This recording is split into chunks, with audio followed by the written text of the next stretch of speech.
নমস্কার বন্ধুরা, welcome to my channel Pampa রান্নাঘর।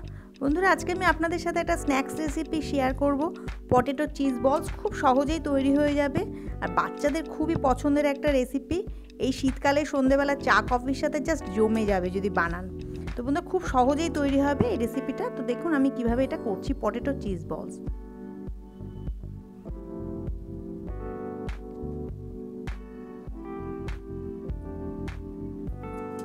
এখানে আমি 4টের মতো আলু প্রেসার কুকারে সেদ্ধ করে নিয়েছি। আমি এটা হাত দিয়ে ভালো করে চটকে নিচ্ছি। আপনারা স্ম্যাশারের সাহায্যে স্ম্যাশ করে নিতে পারেন। আমি হাত দিয়ে ভালো করে এটা চটকে নিচ্ছি। আলুটা কিন্তু পুরোপুরি সেদ্ধ করবেন। তো ভালো করে আমি চটকে নিচ্ছি এটাকে। তো হয়ে গেল বন্ধুরা আলুটা মাখা। খুব সহজ, খুব তাড়াতাড়ি হয়ে যাবে। আমি এতে দিয়ে দিচ্ছি ময়দা, 1 চামচ মতো ময়দা। ব্রেড ক্রাম্বস দিয়ে দিলাম 1 চামচ মতো। দিয়ে দিলাম অল্প গোলমরিচ গুঁড়ো, একটু ধনে পাতা কুচি, এটা কিন্তু অবশ্যই দেবেন। আর দিয়ে দিলাম চিলি ফ্লেক্স, আর দিয়ে দিচ্ছি অল্প নুন। দিয়ে ভালো করে এটাকে মেখে দেব। আপনারা চাইলে এটা চাট মশলাও দিতে পারেন, কিন্তু আমি দিলাম না। দিয়ে ভালো করে আমি মেখে নিচ্ছি সবগুলো একসাথে মিশিয়ে নিয়ে। তো মাখা হয়ে গেল দেখুন। দিয়ে আমি বল বল করে নিচ্ছি। আপনারা যেরকম সাইজে করতে চান সেরকমই করবেন। বল করে আমি এটাকে জাস্ট একটা খিলি টাইপে করে নিচ্ছি। ঠিক এইভাবে করবেন। দিয়ে আমি মোজারি চিজ এখানে দিয়ে দিচ্ছি। আপনার কিউবও দিতে পারেন, যে কোনো চিজ দিতে পারেন। দিয়ে পুরের মতো ভরে নিয়ে আমি ভালো করে এটাকে গোল করে নিচ্ছি। খুব সহজে দেখুন তৈরি হয়ে গেল। খুব সহজ আর খেতেও দারুণ টেস্টি হবে। আমি আপনাদের আরেকটা করে দেখাচ্ছি। ঠিক একইভাবে খিলি করে নিয়ে আমি চিজ ভরে দিয়ে আমি এইভাবে আবার ওটাকে গোল করে বলের মতো করে নিচ্ছি। আমি এই সাইজে বানাচ্ছি, আপনারা চাইলে ছোটও করতে পারেন।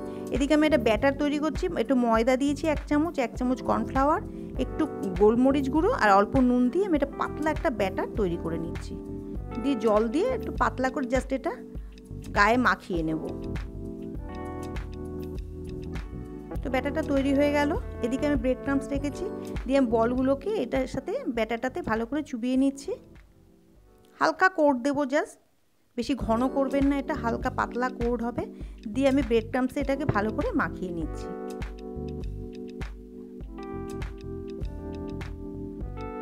খুব সহজেই মেখে গেল।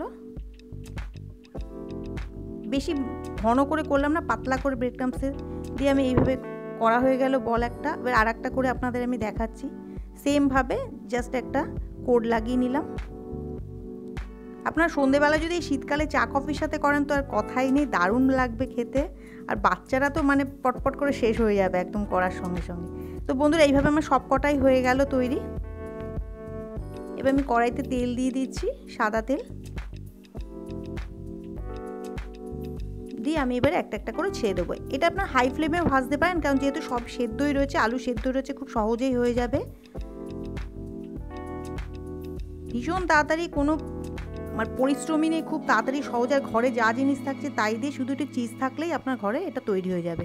সন্ধেবেলা কোনো গেস্ট আসলে তাকে চা কফির সাথে দিয়ে দিলেও একদম দারুণ লাগবে। তৈরি হয়ে গেল বন্ধুরা। আমি বেশি হালকা করে, বেশি কড়া করে ভাজলাম না, তোলার পর থাকলে ঠান্ডা হলে আরেকটু কড়া হয়ে যাবে।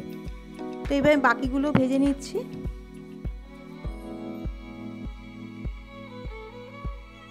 সব কটা আমার ভাজা হয়ে গেল। আমি আপনাদের একটা ভেঙে দেখাচ্ছি কতটা সুন্দর হয়েছে। দেখুন চিজটা দারুণ লাগছে। বাচ্চারা এটা দেখলে তো যে কোনো সময় খেয়েই নেবে। তো তৈরি হয়ে গেল দেখুন। আমি এখানে সস দিয়ে আমি সার্ভ করেছি। আপনারা চাইলে মেয়োনিজ দিয়েও সার্ভ করতে পারেন।